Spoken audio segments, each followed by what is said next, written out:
Hello everyone, welcome back to scientific price action training school and मेरा नाम राजेश चौधरी है। Success जो है वो ओवरनाइट कभी भी नहीं मिलती, उसके लिए बहुत मेहनत करनी पड़ती है। जैसे मैं आपको एग्जांपल देता हूँ, हमारे जितने भी स्टूडेंट्स हैं 9:15 बजे से लेकर के 3:30 बजे तक लाइव मार्केट में रहते हैं। मैं उनके साथ रहता हूँ, उनको सपोर्ट करता हूँ एंड सीखने के बाद आपको फिर वो अगेन रिपीट करते हैं। जो नए स्टूडेंट है उनकी हेल्प करते हैं, मीन्स हम एज ए फैमिली है, तब जाकर के ग्रोथ मिलती है। मार्केट में ट्रेड करने के लिए कोई स्ट्रेटेजी नहीं होती एंड कोल्ड टिप से किसी का भला नहीं हुआ। Over the period of time आपको प्रैक्टिस करनी पड़ेगी, मेहनत करनी पड़ेगी।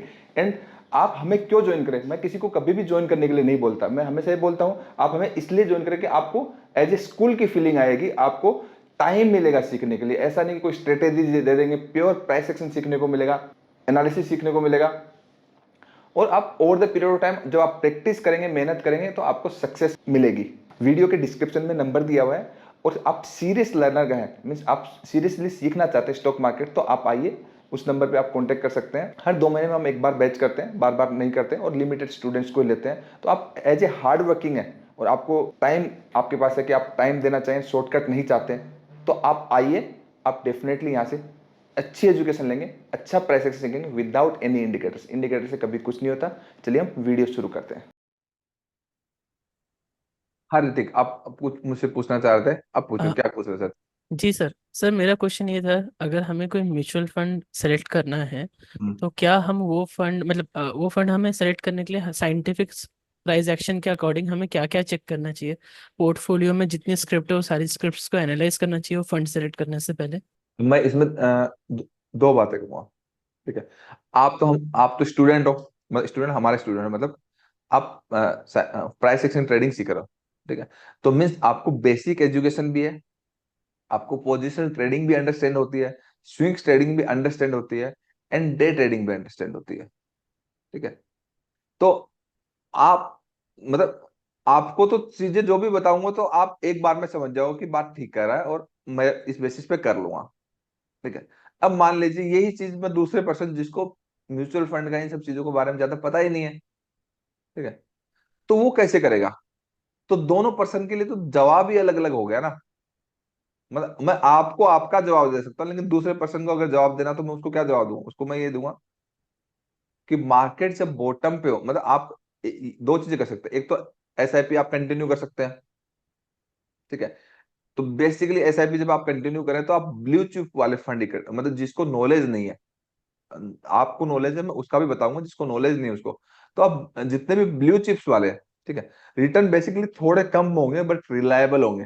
कि ब्लू चिप जो है, ब्लू चिप वाले बहुत सारे फंड है। आपका एचडीएफसी का अच्छा है, एक्सिस का अच्छा है, एसबीआई का अच्छा है। बाकी जो इधर उधर से बहुत सारे नाम आते हैं ना, वो बाद में भाग भी जाते हैं, मैं बता रहा हूँ आपको। इधर उधर जिसने भी कर रखे हैं ना, गायब हो जाते हैं।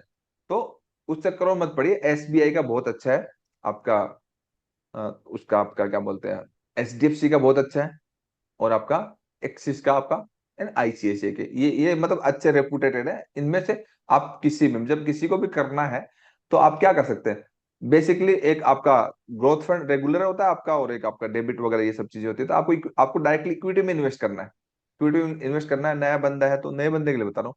तो उसको क्या कर सकता है? आप किसी म्यूचुअल फंड एजेंट को, जो आपका फाइनेंशियल एडवाइजर है, उसको पकड़ के बोल सकते हो कि आप मुझे 3 स्कीम में कर दीजिए, इक्वल इक्वल अमाउंट डाल दीजिए। मतलब आप एक ब्लू चिप में डाल दीजिए, एक मिड कैप में डाल दीजिए, एक स्मॉल कैप में डाल दीजिए। तो वो क्या होगा, थोड़ा ना चीजें ना बैलेंस्ड हो जाएगी। मतलब सारा एक ही जगह, मतलब कभी कभी क्या होता है, आपका कुछ कुछ साल आपका स्मॉल कैप बहुत ही डी ग्रोथ करता है, और कुछ कुछ साल स्मॉल कैप आपका इतना ग्रोथ देता है, 50 60 70% तक के रिटर्न आ जाते हैं। ठीक है। तो उस कंडीशन में आपको वो बचा लेगा। तो नए बंदे को तो आपको जब भी उनको लगे कि अरे निफ्टी मार्केट बहुत गिर रहा, पता नहीं क्या ही हो गया, जैसे एग्जिट पोल वाले दिन 10% गिरा, ठीक है, उस दिन रिटेल ट्रेडर को, जिसको मार्केट के बारे में पता नहीं, उसको फटाक से जाके म्यूचुअल फंड में लमसम अमाउंट डाल देना चाहिए। मतलब एसआईपी नहीं, लमसम, जिसके पास जितना पैसा उस हिसाब से लगा दे, उसके बाद वो भूल जाए। मतलब जब जब मार्केट गिरे, थोड़ा सा भी अगर कोई बंदा, नया बंदा है जो देखे, मान लीजिए आप क्या करिए, आप निफ्टी का चार्ट देख लीजिए। ठीक है। निफ्टी 50 का, उनके इंडेक्स भी को रिलेट करते हैं, थोड़ा 19 20 चलते हैं, सेक्टर रोटेशन होता है, वो ठीक बात है, बट को रिलेट करते हैं। निफ्टी का देख लीजिए, सेंसेक्स का देख लीजिए। तो कौन सा चार्ट देखिए? वीकली का चार्ट। ठीक है। तो वीकली के चार्ट में जब जब उसको, जैसे प्राइस यहां से ऊपर गया, देखिए यहाँ उसको एक डाउनफॉल दिखा, यहाँ उसको एक डाउनफॉल दिखा, यहाँ उसको एक डाउनफॉल दिखा, यहाँ उसको एक डाउनफॉल दिखा, यहाँ एक डाउनफॉल। आपका एंड ऑफ द डे पैसा जाएगा ही नहीं। ठीक है, यहाँ देखिए ऐसे, जब जब उसको चार्ट पे कुछ नहीं देखना, जिसको कुछ आता ही नहीं है उसको कुछ देखना ही नहीं है। देखो निफ्टी का मैं बोल रहा था जो ट्रेंड कंटिन्यू हो कंटिन्यू चलेगा, नेगेटिव नहीं हुआ, बोला था ना मैंने, वही कंटिन्यू चल रहा है। तो जब जब ये आपका मार्केट में जब जब गिरता हुआ नजर आए और एक दो तीन चार वीकली की कैंडल बन जाए, तो जिसको नहीं आता वो म्यूचुअल फंड में लमसम कर सकता है। एसआईपी वाला तो कंटिन्यू मंथली जाने दे सकता है, पर एक नए बिगिनर के लिए मैं ये बोल रहा हूं। ठीक है, अब आपको जिसको नॉलेज है, मतलब आप तो एक जैसे, क्योंकि आप तो अब सीख गए प्राइस एक्शन। ठीक है, अब प्राइस एक्शन सीख गए तो मान लीजिए आपका एसबीआई का ब्लू चिप आपने लिया, या फिर एचडीएफसी का लिया, या फिर मिड कैप लिया, या फिर स्मॉल कैप लिया लिया। अब आप उस स्कीम में जाएंगे, गूगल पे टाइप करेंगे किसी भी स्कीम में, ठीक है, तो उसके क्या आएंगे, स्टॉक्स आ जाएंगे। भाई जैसे मान लीजिए ये देखिए आपका एसबीआई, गूगल में टाइप करते हैं, ठीक है, ये आपका फंड है। ठीक है, तो इसके अंदर अब इस फंड की डिटेल सब कुछ आ जाएगी ना, ओवरव्यू देखिए इसका। ठीक है, इसने क्या क्या मतलब screen sir, sir sir screen नहीं स्क्रीन आ पे रही। नहीं आ रहा है सर। स्क्रीन नहीं आ रही क्या? नहीं सर। मतलब ये वाली निफ्टी। हाँ ये वाली आ रही है, हाँ अब आ गया अब। अब आगे, ठीक है, तो बेसिकली होता है क्या, जिसको ज्यादा नहीं पता है वो जब जब निफ्टी गिरे निफ्टी के ईटीएफ में लगा दो यार, वो सारे निफ्टी के स्टॉक में लग जाता है। जिसको नहीं पता निफ्टी ईटीएफ में लगा, जिसको नहीं पता मैं उसकी बात कर रहा हूँ। जिसको आपको आता है तो हम तो अलग लेवल पे बात करेंगे कि आपको, हम तो क्या करेंगे, हम तो उसके उसमें कौन कौन सी कंपनीज में इन्वेस्ट है हम वहां तक चले जाएंगे, उसके चार्ट देख लेंगे।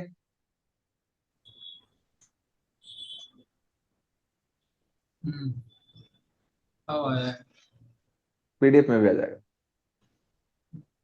ठीक है, क्या ये देखो एसबीआई ब्लू चिप में, हाई एंड ग्राफिक्स पर ही देखो यूज देखो कर। ये आ गया ना, यहाँ पे 56 कंपनीज है वहां पे, है ना। हम्म, ठीक है, इसमें कौन कौन सी, HDFC bank, ICICI bank, Larsen Toubro, ITC, Infosys, Reliance, Kotak, Britannia, State Bank of India, ICR, Divi's lab. ठीक है, अब इस तरीके से एक एक कंपनी का आप, क्योंकि ओवरऑल होगा क्या कि आपको रिटर्न जो आएंगे वो कोई दे रही होगी कंपनी, कोई नहीं दे रही होगी। Overall end of the day जिसमें सिलेक्टेड, अगर भाई फंड मैनेजर ने सिलेक्ट किया, ऐसे तो सिलेक्ट किया नहीं होगा, ऐसे तो नहीं किया होगा ना जो फंड मैनेजर बैठा है, यहाँ पे जो 56 कंपनीज है। ठीक है, सही बात है। तो आप एक एक कंपनी का चार्ट देख, अगर जिसको आता है एक एक कंपनी का चार्ट देख लीजिए उस, और एक एक कंपनी के चार्ट पे देखेंगे आप कितनी कंपनी टॉप पे है कितनी बॉटम पे है, उस बेसिस पे कर सकते हैं। बट इतना तामझाम में जाने की जरूरत नहीं है ना। भाई आपको आपको पता है मार्केट गिरेगा, तो ये गिरेंगे तभी तो मार्केट गिरेगा। भाई निफ्टी निफ्टी जब अभी जा रहा है, ऊपर जा रहा है, तो स्मॉल कैप मिड कैप के दम पे थोड़ी जा रहा है। अभी निफ्टी जो जिस दिन 10% गिरा था एग्जिट पोल के अगले दिन, रिजल्ट वाले दिन, तो लार्ज कैप गिरे थे तभी तो गिरा था ना। और अभी जो मार्केट जो ऊपर जा रहा है किसकी वजह से जा रहा है, जो लार्ज कैप मतलब ब्लू चिप भी बढ़ रहा है। ठीक है, तो मार्केट जब जब गिरे तो तब ब्लू चिप में ले लीजिए। मतलब बेसिकली होना, एक समझदार इंसान को क्या करना चाहिए, जो जो बंदा स्टॉक मार्केट का नॉलेज रखता है उसको एसआईपी तो कंटिन्यू करनी ही चाहिए। ठीक है, बट जब जब वीकली के डिमांड जोन में आएगा तब तक पैसा इन हैंड कैश रखो, लमसम में डाल दो, खत्म बात। रिटर्न ही आपके डबल हो जाते हैं। समझ में आई क्या कहना चाह रहा हूं? मतलब इतने स्टॉक का एनालिसिस करने की बजाय सिंपल वे है कि निफ्टी का भाई अब हर 3 4 6 महीने में तो निफ्टी वीकली के डिमांड जोन में आता है ना। साल के अंदर 3 साल के अंदर अगर आप देखोगे तो 4 से 5 अपॉर्चुनिटी आपको मिलती है लमसम करने के लिए। पैसा इन हैंड कैश रखो, पैसा इन हैंड कैश रखा, और एसआईपी आपने करके रखी है, 80% पैसा आपने हाथ में रखा है। जिस दिन भी वीकली के सपोर्ट पे आ गया, blue chip to blue chip ही रखो, रखो, सबसे बेस्ट है। स्टॉक का एनालिसिस की भी जरूरत नहीं है, आया, डाला। तो म्यूचुअल फंड का जो फाइनेंशियल एडवाइजर है, मतलब जो बताता है, ठीक है, बहुत सारे लोग तो हमारी क्लास ज्वाइन करते हैं, सही बता रहा हूँ। वो मतलब रूल के हिसाब से क्या होना चाहिए, उसको सही फाइनेंशियल एडवाइस देनी चाहिए, ठीक है? तो सही फाइनेंशियल एडवाइस दो, फाइनेंशियल एडवाइजर ही देगा। या फिर जिसको long term overall practically knowledge होगा, वो आपको टेक्निकली एनालिसिस करके बता देगा कि चीजें कैसी कैसी होती है, क्या क्या करके होती है, जैसे हम टेक्निकल एनालिसिस करके सारी चीजें बता देते हैं, ठीक है। बट होता क्या है, जो पॉलिसी वाले हैं, म्यूचुअल फंड वाले, उनको बेचने से मतलब होता है, उनको चिपकाने से मतलब, क्योंकि उनका टारगेट होता है। उनको किसी को कुछ भी, जिसको कोई सूट नहीं करता वो भी स्कीम बेच देंगे, जिसको जिस चीज का कोई मतलब भी नहीं है, मतलब जिसको पेंशन प्लान नहीं, पेंशन प्लान चाहिए उसको म्यूचुअल फंड दे देंगे, जिसको म्यूचुअल फंड चाहिए उसको पीपीएफ दे देंगे। मैं एक बात बोल रहा हूँ, जिसको एलआईसी नहीं चाहिए, मतलब एलआईसी के अंदर तो सबसे कम रिटर्न होता है देखा जाए तो, फिर भी कराते हैं ना। तो वो तो इधर उधर से घुमा फिरा के, मतलब अगर आपको करेक्ट नॉलेज नहीं है तो पहले तो करेक्ट नॉलेज लीजिए, नॉलेज मिलता है। उसके मेहनत करने से यार क्यों नहीं नॉलेज मिलता। तो सिंपल है, वीकली के चार्ट पे जब भी प्राइस आएगा, पैसा इन हैंड रखिए, लमसम डालिए। वो एसआईपी वाला उतना रिटर्न नहीं है, मैं बता दूं, मार्केट बहुत टॉप पे है, पैसा हाथ में रहेगा ना, तो म्यूचुअल फंड आपका रिटर्न देता है, आप हमेशा उसे डबल में रहोगे। क्यों रहोगे? क्योंकि आप कब डाल रहे हो, जब उसकी जब मार्केट एनएवी डिप पे आता आएगा। जब उसकी एनएवी डाउन है, तभी तभी तो उसकी वैल्यू कम है ना, तभी तो आप कर रहे हो। और आप ऐसे ऐसे मौके पे करो जब जब एनएवी वैल्यू कम है। और एनएवी वो बीच बीच में फ्लक्चुएट करती है, क्योंकि जैसे निफ्टी करेगा वैसे ही वो एनएवी फ्लक्चुएट करेगी, तो उस बेसिस पे, तो जिसको स्टॉक मार्केट का प्रैक्टिकली नॉलेज है उसको म्यूचुअल फंड में लमसम करना चाहिए, जब जब मार्केट गिरे। टेक्निकल के अकॉर्डिंग मैं आपको ये सब चीजें बता रहा हूँ। क्लियर है? बाकी एसआईपी तो कोई इश्यू नहीं, बाकी तो म्यूचुअल फंड वाला क्या लिखते हैं, mutual fund are market to subject to risk, क्यों लिखते हैं? उनको पता है ना मार्केट बढ़ेगा तो गिरेगा भी, भाई लिख के देते हैं, और हम करवाते हैं फिर भी। मेरे को जैसे अभी हम म्यूचुअल फंड पे वैसे कॉमनली बात कर ही रहे थे, ऑफ द ट्रैक क्वेश्चन है, हम्म। किसी अलग से एडवाइजर से करवाना है या डायरेक्ट, जिसको अगर थोड़ी बहुत नॉलेज है, जैसे मान लो किसी का जीरो था या किसी का धन, direct direct direct direct. Direct धन में कर ले, कल को धन अगर बंद हो जाता है तो उससे तो कोई इम्पैक्ट नहीं है ना हमारा। नहीं नहीं, उससे कोई इम्पेक्ट नहीं। आप ऐसा क्यों कर रहे हो, मैं तो आपको बता रहा हूँ, आप म्यूचुअल फंड कहाँ करो, आप एसबीआई की वेबसाइट पे जाइए, हाँ। रजिस्ट्रेशन करिए, अपना पैन हम्म। आधार डिटेल डालिए, वो ई केवाईसी वो सब कुछ आपका बन जाएगा, सब कुछ बन जाएगा। जिस फंड में आपको जब जितना पैसा डालना आप डाल सकते हो, अपना बैंक लिंक कर सकते हो, कुछ भी इश्यू नहीं है, आराम से कर सकते हो। सर एसबीआई का अकाउंट नहीं है फिर भी कर सकते हैं? हाँ नहीं, उसके लिए एसबीआई का अकाउंट कोई मैंडेटरी नहीं है। अच्छा। ओके। अकाउंट अलग चीज है, म्यूचुअल फंड अलग चीज है।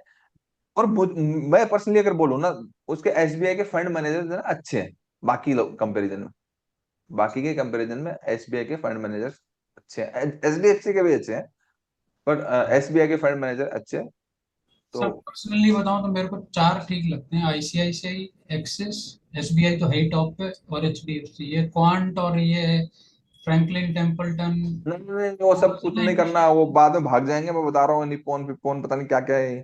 एक जीरोधा कॉइन वही का वाली खोल बात दिया है, था सर, मतलब अब उसे पैसे नहीं ब्रोकर के निकालने यहाँ देगा। पे क्यों कर रहे हो भाई, ब्रोकर के यहाँ पे क्यों कर आज रहे हो अभी नहीं डायरेक्ट? सर, आपको 2-2.5 साल पहले किया आपको था सर। किसी को आपको कमीशन नहीं देना, कुछ नहीं देना। आपको मार्केट का नॉलेज है भाई, आप खुद कर सकते हो ना, आप डायरेक्ट एसबीआई के उसकी वेबसाइट पे जाइए, वहां पे अपना रजिस्ट्रेशन करिए, और आप वहां से जो चाहे वो कर सकते हो, जो चाहे वो कर सकते हो। मतलब लमसम डाल सकते हो, ऐसा भी बना सकते हो, इक्विटी में, ग्रोथ में, डेबिट, जो करना कर सकते हो। रेगुलर क्या करना चाहिए, किसी से पूछने की जरूरत जी। नहीं है, डायरेक्टली एसबीआई की वेबसाइट पे जाइए, क्यों एजेंट को पकड़ना।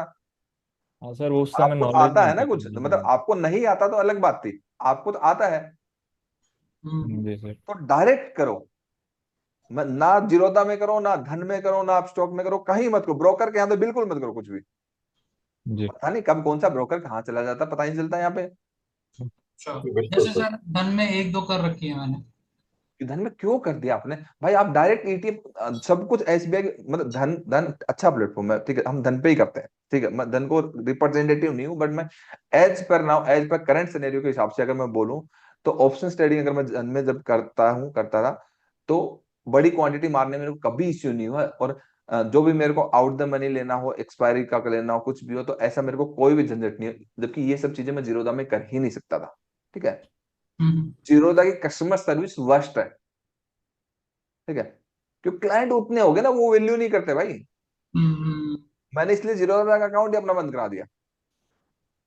धन नया है और ये धन वाले समझते हैं कि स्टॉक मार्केट में लोग अब एजुकेशन को इंपॉर्टेंस देते हैं, तो चार्ट भी अच्छा देखेंगे, ठीक है, एंड सही तरीके से चार्ट देखेंगे। तो उन्होंने चार्ट में वो फीचर्स दिए हैं भाई, उन्होंने 25 मिनट, 75 मिनट, 125 मिनट दिया है ना, उनको पता है कि प्राइस एक्शन ट्रेडर करेगा, ठीक है, बाकी पे नहीं है ना। अब जब आप चार्टिंग फैसिलिटी ही अच्छे से नहीं दोगे, जब मार्केट स्ट्रक्चर ही बंदा नहीं समझ पाया, क्योंकि उसकी स्ट्रेंथ तो चार्ट ही है, नए बंदे की स्ट्रेंथ जो है वो तो चार्ट है। अब वो ही नहीं बन पाया, वो ही नहीं हो पाया, तो वो ट्रेड करके, इसका मतलब क्या, आपकी नौकरी करने के लिए आप ट्रेडिंग करवा रहे हो आप उससे, मतलब आपको ब्रोकरेज देता रहे बंदा, तो एग्जैक्टली यही चाहते हैं। ये तो लूट रहे हैं, मतलब बेसिकली देखा जाए लूट रहे हैं, और कुछ नहीं है। तो डायरेक्ट एसबीआई के वेबसाइट पे जाओ, डायरेक्ट वहां पे आप जब थोड़ी माथापच्ची करोगे तो सारी इंफॉर्मेशन मिल जाएगी। ठीक है सर, सर्च करूंगा एसबीआई का ऑप्शन। तो सबसे बेस्ट है एसबीआई, में बता रहा हूँ, जी सबसे बेस्ट है। किसी के मैं तो जरूरत नहीं है किसी से पूछने की, आप डायरेक्ट करो। 32 वीडियोज बनाए, 32 वीडियोज, उस वीडियो के अंदर कि आप ट्रेंड कैसे आइडेंटिफाई करेंगे, एक्यूमुलेशन डिस्ट्रीब्यूशन को कैसे समझेंगे, डिमांड सप्लाई को कैसे करेंगे, ट्रेंड लाइन कैसे ड्रॉ करेंगे, वेव को कैसे समझेंगे, ट्रेंड रिवर्सल को कैसे समझेंगे। 32 वीडियोज है, एक एक वीडियो अगर ध्यान से देखेंगे, ये सब चीजें देखने के बाद एक एक चीज आपको पूरी समझ में आएगी। प्रैक्टिस करिए, और ये सब चीजें समझने के बाद जब आप समझते हो और आपको लगता है कि सर को इतने 18 ईयर प्लस का एक्सपीरियंस है और मुझे लाइव में सर के साथ सीखना है, उनके एक्सपीरियंस को यूज करना है, तो आप क्या कर सकते हैं, आपको मैंने नंबर दिया, इन नंबर पे आप कांटेक्ट कर सकते हैं, और आप वहां से हर 2 महीने में एक बार बैच करते हैं और लिमिटेड स्टूडेंट को लेते हैं, तो वहां से आप सीख सकते हैं। आई होप आपको ये वीडियो अच्छा लगा होगा, अगर अच्छा लगा तो सब्सक्राइब कर लीजिए, बेल आइकन को प्रेस कर लीजिए, क्योंकि मैं बहुत सारे इंपॉर्टेंट वीडियोस फ्यूचर में अपलोड कर रहा हूँ, कंटिन्यूसली कर रहा हूँ, और आपको नहीं तो आपके वो मिस हो जाएंगे, और नोटिफिकेशन आएगा, आप वो वीडियो देख लीजिए, आपको बहुत हेल्प मिलेगी। आई होप आपको बहुत अच्छा लगा होगा। Thank you so much.